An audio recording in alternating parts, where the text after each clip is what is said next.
আজকে মিষ্টির দোকানের তৈরি মিঠাই দেখাবো আপনাদেরকে।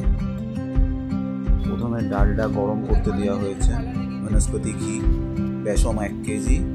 এবার বেসমটাকে জল দিয়ে মাখা হবে, ভালো করে ফাটানোর জন্য জল দিয়ে দিয়ে বেসমটাকে ফাটাতে হচ্ছে। সুন্দর করে না ফাটালে বোঁদের দানাটা ভালো পড়বে না। হালকা একটু ফুড কালার দেওয়া হয়েছে, ইয়েলো ফুড কালার,